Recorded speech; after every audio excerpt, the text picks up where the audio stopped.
본문은 카이로 시작됩니다마는 서로 카이로 시작하지 않는다 하더라도 본문이 압달락의 부자 청년의 이야기를 보충하고 반복하는 그러한 내용이라는 것은 두말할 나위가 없습니다. 왜 성경은 똑같은 내용을 이렇게 두 번이나 반복해서 기록하고 있을까? 첫째는 어렵기 때문입니다. 압달락을 우리가 아가도스와 칼로스로 정립했습니다. 물론 여러분은 정립이 되셨겠지만은 다른 사람은 그 설교 10번 들어도 못 알아듣습니다. 어렵죠. 또 하나는 중요하기 때문입니다. 중요한 것을 더 정확하게 하기 위해서 반복하는 것입니다. 부자 청년은 세 복음서 모두에 기록이 되어 있습니다. 그만큼 중요하다. 그렇다면 압달락에서의 핵심이 무엇입니까? 21절에 있습니다. 예수님께서 부자 청년에게 너 그동안 수고했다.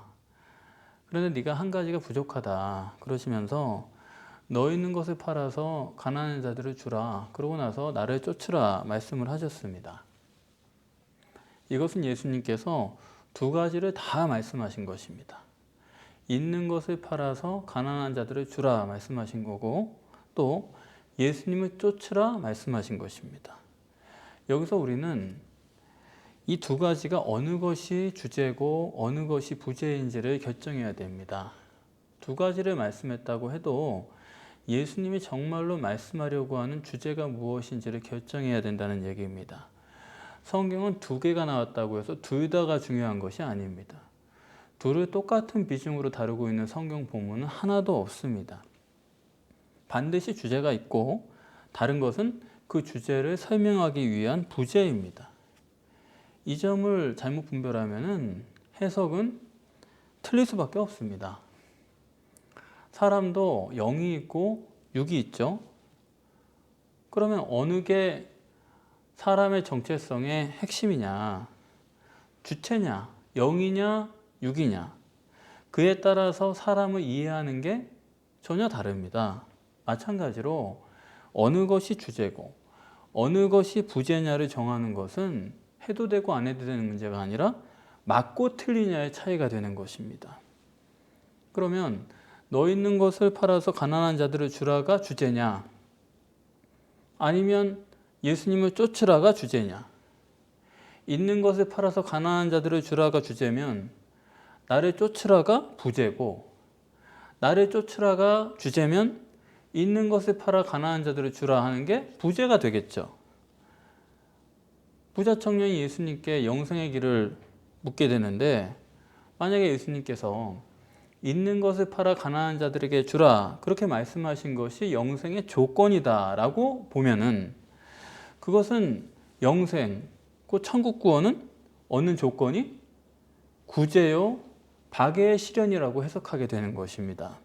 그리고 이것이 주제면은 부제는 주님을 쫓으라가 되는 거예요. 주님을 쫓으려면은 이 땅에서 주님이 어떻게 살으셨나를 봐서 그런 것들을 본받으라는 의미로 해석이 되는 것이죠. 쫓으라는 본받으라는 의미로 되는 것입니다. 예컨대 예수님이 하신 그런 말씀이 있죠. 여우도 굴이 있고 공중의 새도 집이 있는데 인자는 머리 둘 곳이 없다. 이것을 예수님이 집도저도 없이 비난한 삶을 사셨다. 그렇게 해석해서 같은 맥락에서 오늘 본문도 있는 것을 다 팔아서 가난한 자들을 주라.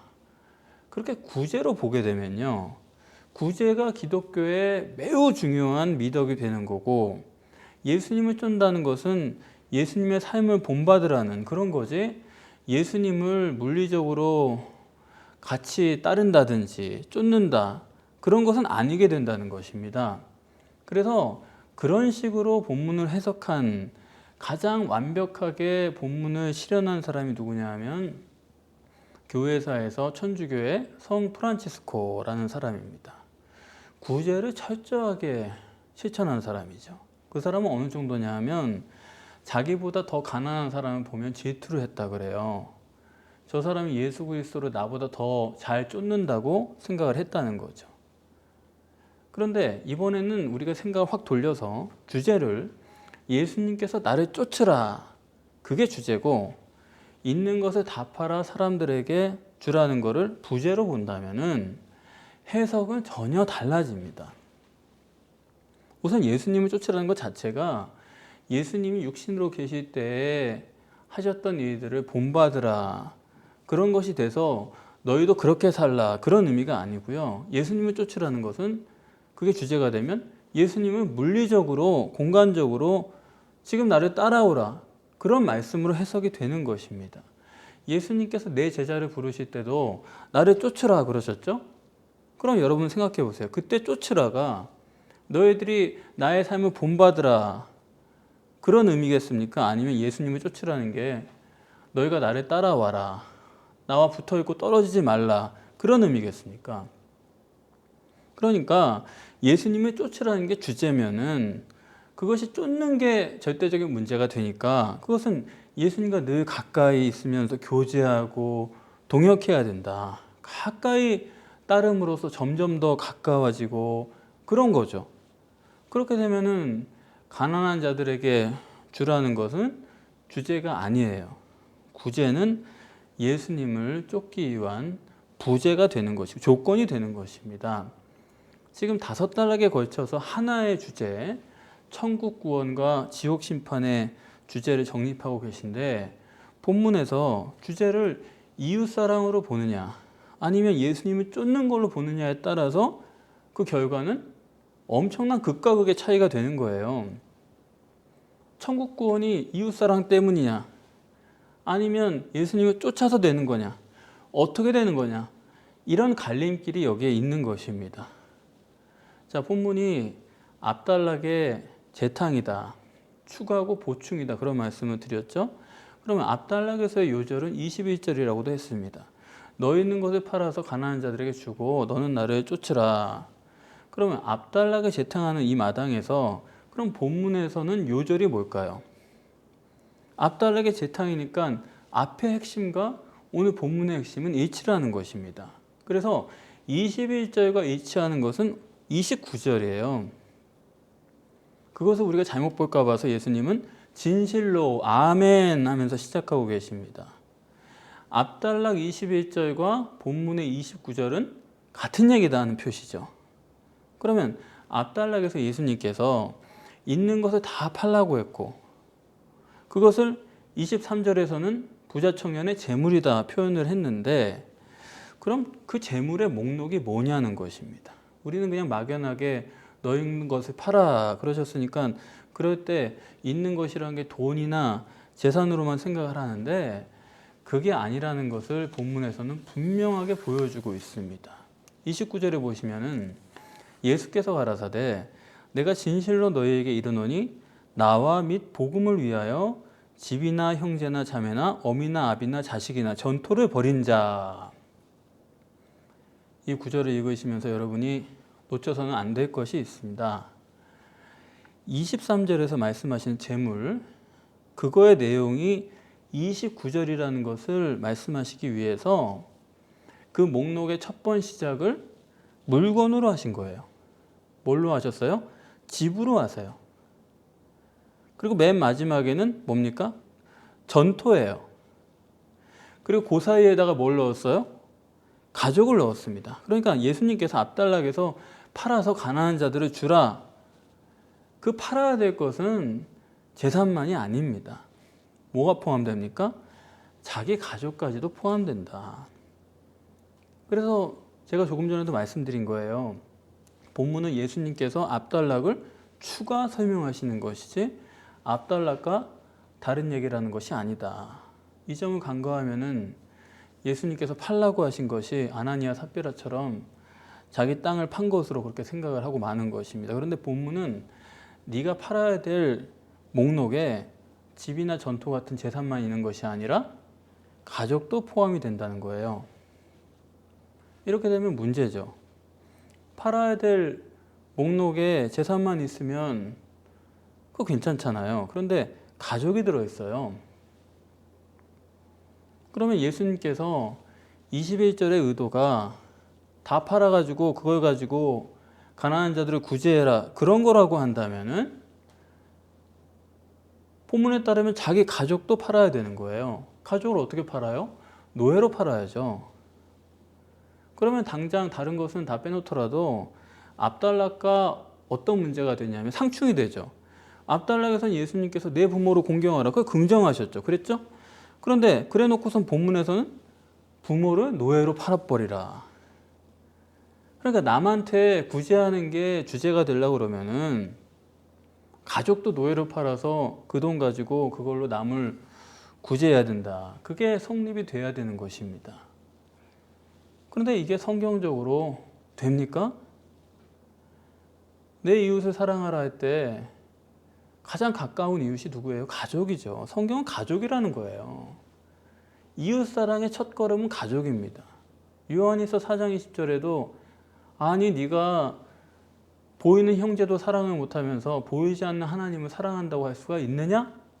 그렇게 얘기하잖아요. 가까운 형제자매 부모 자식 사랑을 못하면서 안 보이는 사람 멀리 있는 사람 구원하고 사랑하고 그게 말이 되냐 이 얘기예요. 그러니까 여러분이 사랑해야 될 가장 절대적인 대상은 가족이라는 사실을 잊지 마시기 바랍니다. 그런데 본문을 구제론으로 봐서 해석을 하면은 그 가족을 팔라는 얘기가 되잖아요. 지금 베드로도 저는 저 있는 것을 다 팔고 주를 쫓았습니다. 그러는 게 베드로가 아니 자기 가족을 경매 처분하고 주님을 쫓았다는 얘기입니까? 전혀 그런 얘기가 아니잖아요. 성 프란시스라는 사람이 본문을 정말로 충실했더라면 자기 가족도 팔아가지고 그 돈 가지고 가난한 사람들 구제하고서 자기도 가난하게 살았다는 얘기입니까? 천주교의 신부나 수녀들이 가족도 다 팔고 그렇게 해가지고 자기는 청빈한 삶을 산다고 하는 것입니까? 아니잖아요. 다시 말씀드리면은 부자가 천국 가기 위해서 필요한 영생의 조건은 절대적으로 구제는 아니다 하는 것을 본문은 못 받고 있는 것입니다. 영생의 조건이 이웃사랑을 위한 구제다. 그건 될 수가 없는 거예요. 따라서 이웃을 사랑하라는 것이 본문의 주제가 아니라고 한다면 답은 분명합니다. 주님을 쫓으라는 게 주제죠. 압달락에서는 나를 쫓으라는 것이 주제라는 것을 분별하기가 어려울 수 있기 때문에 본문에서는 그것을 명확하게 해주시는 거죠. 29절에 이렇습니다. 나와 및 복음을 위하여. 예수님께서는 21절을 29절에서 다시 설명하시면서 내가 팔라고 한 것은 그 목적은 나와 복음을 위하여다. 이웃을 위해서가 아니다. 팔아서 이웃을 구제하라는 게 아니고 예수님을 쫓기 위해서 그래야 된다. 그렇기 때문에 예수님께서 팔아서 가난한 자들을 주라고 말씀하신 것은 애초에 그들에게 주기 위한 그 주는 개념이 아니라는 사실을 여러분 아셔야 됩니다. 예수님께서 제물로 표현된 집과 전토를 팔라고 하신 거 아니잖아요. 여기서도 버리라고 하셨잖아요. 버리는 것은 포기하라는 의미죠. 그럼 압달락에서는 왜 주라 그러시고 여기는 왜 포기하라 그러시냐? 왜 둘이 다르냐? 다르지 않아요. 압달락도 예수님을 쫓기 위해서 조건은 부자 청년에게 재물을 버리라는 것입니다. 지금 베드로도 자기 가족이나 모든 걸 포기하고 주님을 쫓았다는 얘기지, 그게 자기 가족을 팔고 그거 재산 팔아가지고 다른 사람들에게 나눠주고 그러고 나서 예수님을 쫓았다는 얘기가 아니잖아요. 즉시 따랐잖아요. 그럴 새도 없었잖아요. 이해가 되세요? 그래서 여기 포기하라는 목록에, 버리라는 목록에 그런데 빠진 게 하나 있어요. 빠진 사람이 있어요. 누가 빠졌어요? 아내가 빠졌잖아요. 형제, 자매, 부모, 자식 다 있는데 포기할 때 아내는 없어요. 왜 없을까요? 여기 아내가 있으면 큰일 나요. 왜 아내가 있으면 큰일 납니까? 예수님께서 지금까지 스칸달리조에 대해서 정립을 해오시는데 스칸달리조를 뭘로 정립하셨어요? 이혼 증서로 정립을 하셨습니다. 이혼 증서가 뭐냐 하면 아내랑 살다가 아내가 싫어졌어요. 그래서 버리겠다. 버리려고 하던 이혼 증서를 써줘라. 이혼 증서가 뭐 뜻하냐면 영원한 결별이죠. 스칸달리조죠. 지옥 심판을 아내와의 결별로 이혼 증서로 하신 것입니다. 그래서 아내를 버리면 스칸달리조 되는 것이다. 그렇기 때문에 여기서는 아내를 빼버린 거예요. 여기 매각할 목록에 아내가 빠진 것을 보면은 예수님께서 앞에서부터 정립해온 천국 구원을 염두에 두고 혹여나 오해나 다른 얘기가 없도록 완전한 논리를 위해서 아내를 빼버리신 것을 우리가 알 수가 있다. 따라서 지금 예수님께서 앞단락과 본단락에서 정립하신 것은 천국 구원은 영생은 다른 게 아닙니다. 주님을 쫓는 것입니다. 그리고 있는 것을 다 파는 거, 재물을 포기하는 것은 주님을 쫓기 위한 조건이에요. 그러므로 예수님을 쫓는 것이 천국 구원이다 한다면 반대로 이웃사랑은 지옥 심판이에요. 이웃사랑을 하나님 믿는 메인 띠임으로 가지고 있는 사람은 지옥 심판이에요. 그런 오해에 빠져 있다는 사실을 아셔야 됩니다. 무슨 공동체 같은 데서 우리는 예수를 입에도 올리지 않습니다. 우리는 그저 말없이 예수 이름 들먹이지 않고도 밥 퍼주고 이웃사랑을 실현하고 우린 그렇게 합니다. 여러분, 그건 사탄이에요. 사탄도 고단수 사탄입니다. 예수를 쫓는 것만이 구원인데, 아니 예수는 입도 뻥끗 안 하고 우리는 구제 사업했으니까 그게 사랑이고 그게 기독교고 그게 예수 잘 믿는 거라고요? 그런 것이 버젓이 건전한 기독교 신앙이라고 자리매김하고 있는 이 현재 상황, 이건 정말로 통탄할 일입니다. 많은 사람이 현혹되어 있어요. 성경적 구원론은 예수님을 쫓는 거예요. 예수 이름을 부르면서 예수님을 따라가는 거예요. 예수님과 같이 있는 거예요. 이웃사랑과 대비해서 말씀하면 주님을 사랑하는 것입니다. 그런데 여러분, 주님을 사랑하는 것은 정말 어렵습니다. 왜 어려우냐? 28절에 예수님께서 제자들을 보시고 엔블레뽀입니다. 부자 청년을 보실 때도 엔블레뽀였죠. 주님은 속을 보신다. 사람의 중심을 보신다. 그러니까 주님을 사랑하는 것은요, 마음으로만 사랑하는 거예요. 행위로 되는 게 아니에요. 주님은 우리의 심령을 뻔히 들여다보세요. 그런 분을 우리가 어떻게 사랑하느냐 이겁니다. 우린 그저 교회 나와서 봉사하고 주일 성수하고 11조 드리고 그걸 주님을 사랑하는 줄로 생각해요. 천만의 얘기입니다. 미운 자식 떡 하나 더 준다고 사람은 그래요. 엄마가 나한테 떡을 하나 더 줬네. 엄마가 나를 더 사랑하나 보다. 그게 인간이죠. 그게 안 통하는 게 주님이에요. 여러분이 아무리 봉사하시고 별거 다 하셔도 정말 여러분이 마음에서 주님을 사랑 안 하면요, 주님 쫓는 거 아니에요. 하나님에 대해서 너무 잘못 알고 있어요. 창세기 22장에서 하나님께서 아브라함에게 이삭 바치라고 하는 게 목적인가요? 아브라함과 이삭이 하나님을 정말 사랑하느냐, 그게 문제인 거죠. 성경이 가장 심각하게 생각하는 거는 정말 마음에서 사랑하느냐, 그걸 확인하자는 거예요. 그렇지 않고 회계도처럼 땅을 코에다 대고 절하고 그런 거냐, 너무 쉬운 거예요. 너무 쉬운 거예요. 겉보기로는 같을 수 있어요. 그러나 마음에서가 아니면은 하나님은 그거 안 한 거예요. 어떤 분들은 그런 말씀 하시더라고요. 아, 목사님, 천국 구원이 열심히 봉사하고 또 섬기고 그런 거라고 한다면은 자기들이 다 하겠대요. 그런데 성경 공부하는 거, 그거 너무 힘듭니다. 안 되는 겁니다. 미안하지만 그렇게는 안 돼요. 교회 부흥도 마찬가지예요. 교회 부흥 어떻게 시키냐면 여러분 돈을 다 쓰게 하고 봉사자리 만들어서 여러분 보람 느끼게 하고 그렇게 하면요, 교회 부흥해요. 금방 교회 활발해집니다. 그런데 영성은요, 구원은요, 그걸 못하게 하는 게 더 어려운 거예요. 주님을 육적으로 사랑하는 거 쉬워요. 마음만으로 하는 거, 가만 앉아서 마음으로 사랑하는 거, 그게 어려운 거죠. 두 번째는 주님은 중심을 보시는 분이에요. 그분은 초월적인 존재입니다. 그러니까 우리가 보이는 주님을 쫓는 게 아니에요.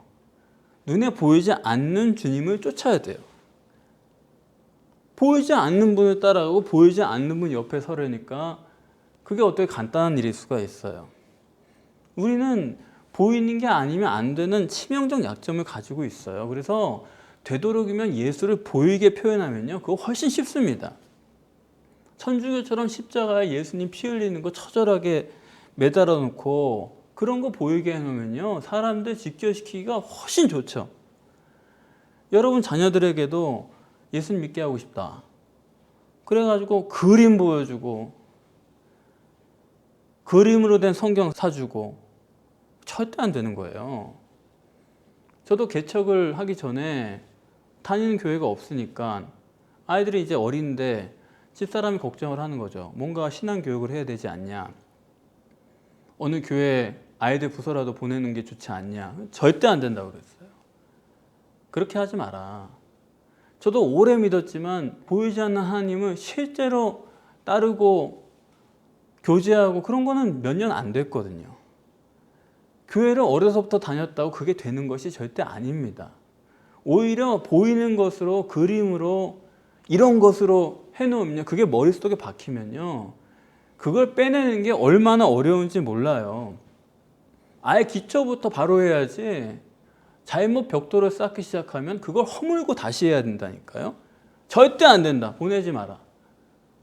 때가 되면 하나님이 은혜를 주셔야지 그게 되는 것이고, 결국 도달할 수 있는 길을 가야 되는 거지, 중간에 잘못되는 길을 섣부르게 시작해서는 안 되는 것입니다. 여호와의 증인들도 보면 항상 그림 가져와 가지고 보여주잖아요. 그것만 봐도 그들은 하나님을 알지 못하는 존재들이죠. 그러니까 문제는 영이신 주님을 사랑하고 영이신 주님을 쫓는 게 손쉬울 수는 없는 것입니다. 보이는 주님 같으면 혁대라도 붙잡고 어떻게 해서든지 따라가죠. 그런 건 아무 일도 아니에요. 그런데 전혀 보이지 않는 주님을 실체인 것처럼 내가 쫓고 대화하고 그분의 응답을 기다려보고 그런 거는 절대로 쉬운 일이 아니죠.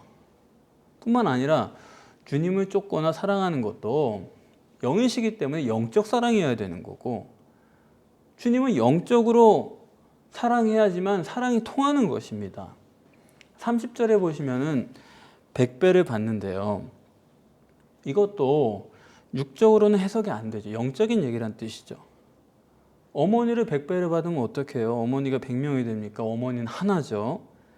그럴까 봐서 앞에 포기해야 될 목록에는 아버지가 있는데 100배를 얻는 쪽에는 아버지가 있어요? 없어요? 그것도 모르세요 또? 30절에는 아버지가 없는 거 모르세요? 거기는 아버지가 없어요. 왜? 영적인 얘기잖아요. 영적인 데서는 아버지가 누구예요? 하나님인데 하나님이 100배 했으면 그건 안 되잖아요. 그래서 아예 오해가 없기 위해서 아까처럼 아버지는 빼버린 거죠. 그러니까 육적으로 사랑하고 육적으로 쫓고 그건 너무 쉬워요. 일도 아닙니다. 그런데 주님을 마음에서부터 사랑하고 마음에서 쫓고 영이신 주님을 영적으로 쫓고 영적으로 사랑하려면은 그거는 애초에 어려운 거예요. 애초에 어려운 거예요. 쉬울 수가 없다고요. 쉽다고 그러면 뭔가 잘못된 거예요. 그러면 이렇게 어려운데 어떻게 해야 되느냐? 그걸 지금 본문에서는 재물을 포기해야 한다는 것입니다. 이것도 상당한 경지죠.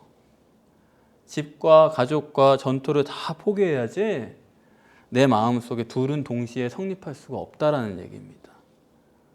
네 마음에 네가 쫓고 사랑하는 게 재물도 되고 주님도 되고 그럴 수가 없다는 겁니다. 왜냐하면 결국에는 한쪽을 중히 여기고 한쪽을 소홀하게 여기게 되기 때문에 그렇게 돼 있잖아요. 그렇기 때문에 둘 중에 하나는 포기해야 돼요. 주님을 포기하고 재물을 쫓을 건지, 재물을 포기하고 주님을 쫓을 건지, 이웃사랑을 포기하고 주님을 쫓을 건지 포기해야 돼요. 여러분 포기할 수 있으세요? 그건 거짓말이죠. 포기 못해요, 우리는. 제가 개척 전에는, 개척할 줄 모를 때는 그런 생각을 했어요. 또 다른 사람한테 이렇게 다짐도 하고, 제가 앞으로 혹시 규모가 있는 교회 목사가 되거나 그럴 형편이 되면은 그때는 작은 차를 탔고, 개척해서도 제가 한동안 작은 차를 탔죠. 귀여운 차를 탔죠. 그때는 그랬어요. 제가 어떤 목사가 되든지 큰 차는 타지 않겠습니다. 그런 얘기를 했어요. 그런데 개척을 하고 또 복음을 정립하면서, 복음이 뭐예요? 주님과의 교제 속에서 자기 부인을 해나가는 과정이거든요. 자기 부인인데 뭐 제가 성령을 앞서고 기도를 앞설 수는 없거든요. 그래서 큰 차를 안 타겠다, 그런 문제가 아니고요. 생각이 바뀌었어요. 주시는 대로 타야죠. 뭐 주면 주는 대로 타는 거지, 내 생각이 이렇다 그런 게 어디 있습니까? 그래서 형편에 의해서 주님께 구할 때마다 주님께서 주시더라고요. 저는 지금 보험도 없어요. 또 교단에서 가입해서 내라는 연금도 더 이상 내지 않습니다. 그래서 편한 게 뭐냐면 재물 걱정을 안 해요. 하나님께 맡겨버렸어요. 내 할 도리 열심히 하고, 그리고 제가 생각해 보니까 기도도요, 걱정 속에서 기도를 하고 있더라고요. 안 되면 어떡하죠? 이게 돼야 되는데, 언제까지 돼야 되는데, 안 되면 얼마나 불행할까? 이런 속에서 기도를 하는데 그거는 기도가 아니더라고요. 그래서 하나님과 나 사이에 정한 게 있어요. 걱정하면서 기도하지 않겠습니다. 필요한 거 필요합니다라고 말씀드리고, 밥이 필요하면 밥이 필요합니다. 차가 필요하면 차가 필요합니다. 말씀을 드리고, 그리고 돈에 대해서는 신경 쓰지 않겠습니다. 신경 쓰지 않게 해주세요. 돈이 많아서 신경 안 쓰게 된다는 게 아니라 많든 적든 신경 안 쓴다고요. 그러니까 그 다음부터는 굶어 죽어도 순교예요. 하나님과 저 사이에는 얘기가 끝났습니다. 그래서 물론 제가 이렇게까지 생각할 수 있었지만은, 그렇다고 해서 저나 여러분 다 마찬가지죠. 아직도 우리는 재물과 가족을 위해서 살지 않을 수가 있나요? 인간이 집이요, 가족이요, 전토를 포기한다는 게 그 얼마나 어렵습니까? 불가능에 가깝거든요. 그런데 여러분, 이 점을 아셔야 됩니다. 재물을 위해서 사는 사람과 포기해야 될 재물인데 포기 못하면서 그걸 고민하면서 재물을 위해 사는 사람과는 달라요. 그게 그거 아니냐? 다릅니다. 천지차이예요. 다만 여러분에게 지금 실제로 문제가 되는 거는, 여러분이 주님을 영적으로 쫓고 영적으로 사랑하고 마음에서 쫓고 마음에서 사랑하고, 그것이 천국 구원이 되는 것인데 재물이 걸림돌이 될 수 있어요. 재물이 여러분의 방해가 될 수 있어요. 그래서 주님은 포기하라는 거예요. 근데 그걸 위해서 사는 사람들한테 그걸 포기하라고 하니까 보통 어려운 일이 아니죠. 천국 구원은 절대로 어렵지 절대로 쉽지 않습니다. 본문에서 주님의 의도를 보세요. 이 부자 청년이 얼마나 심령이 가난한 사람입니까? 얼마나 자기 심령을 살피고 자기 심령에 관심을 두고 있는 사람입니까? 정말 이렇게 심령이 가난한 사람, 자기 심령에 관심을 가진 사람은 만나기가 하늘의 별따기예요. 그런데 이 부자 청년이 놀라운 점은, 이 사람은 심령이 가난해질 만한 사안이 없는 사람이란 거예요. 이 사람이 자기 심령을 고민해 볼 필요가 있는 사람입니까? 젊죠, 건강하죠, 부자죠, 출세했죠.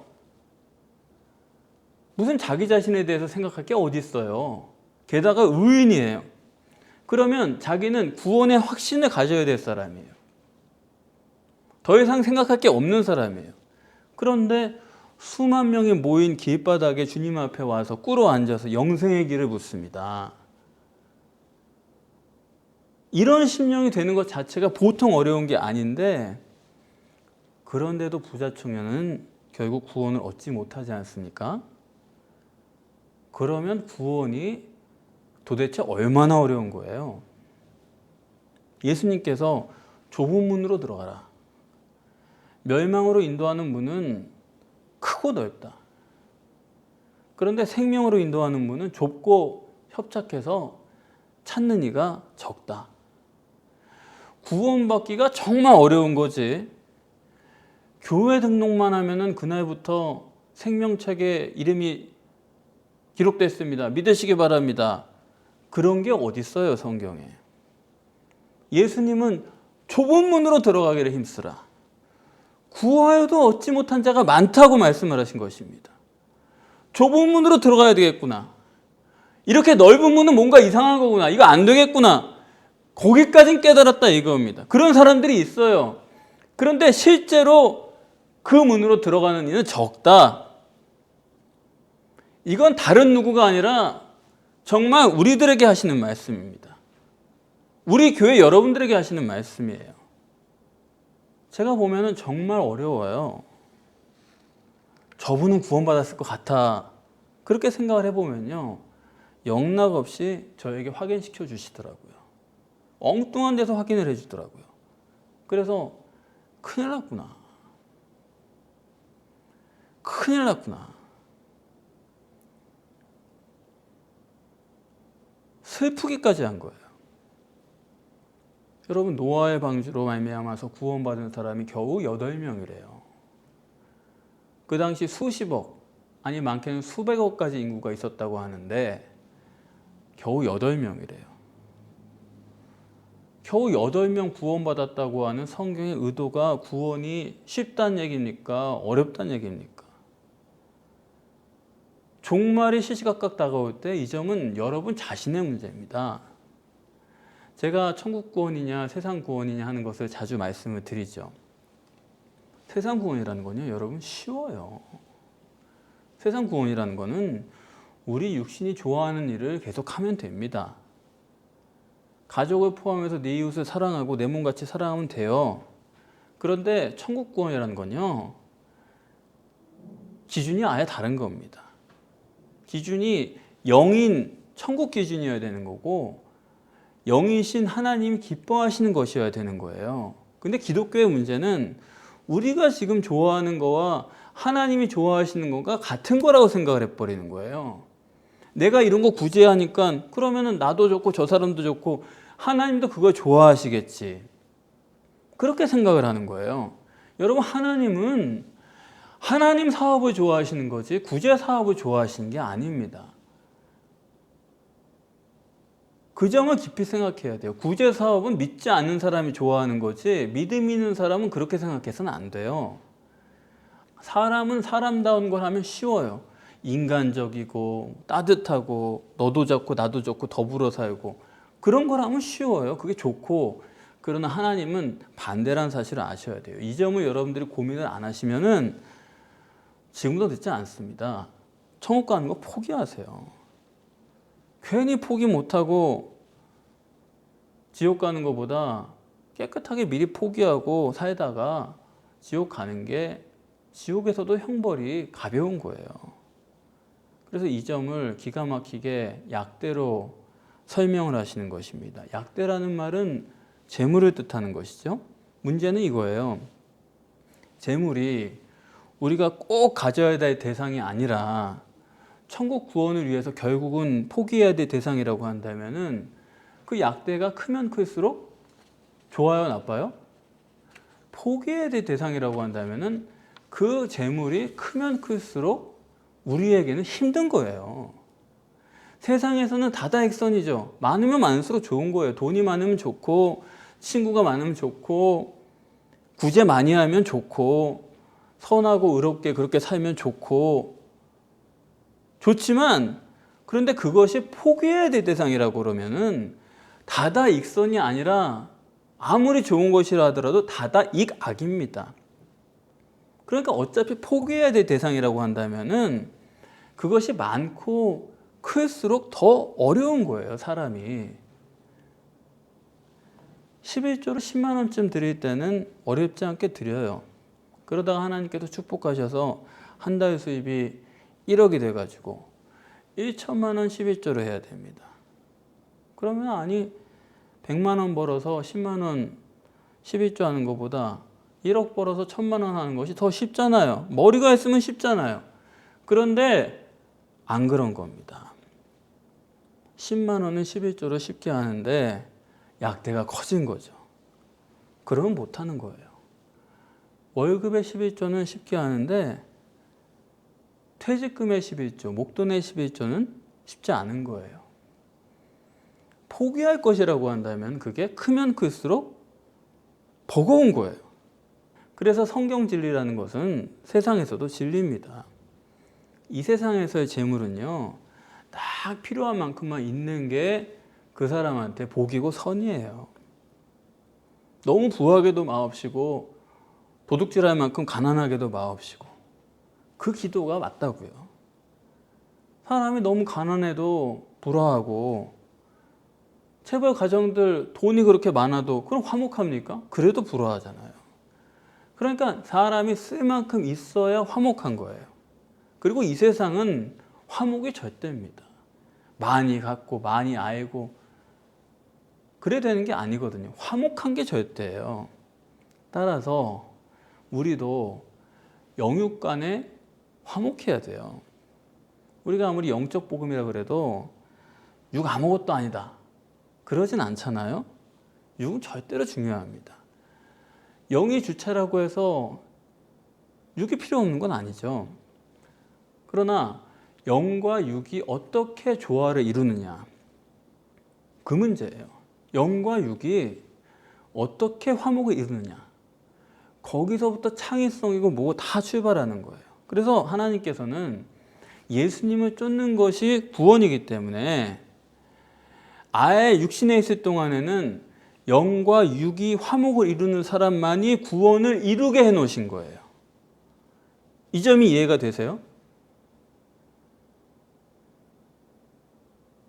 교회에 나오지 못할 정도로 건강이 없으면 안 되는 거죠. 기도하지 못할 정도로 근심 걱정에 눌려서는 안 되는 거죠.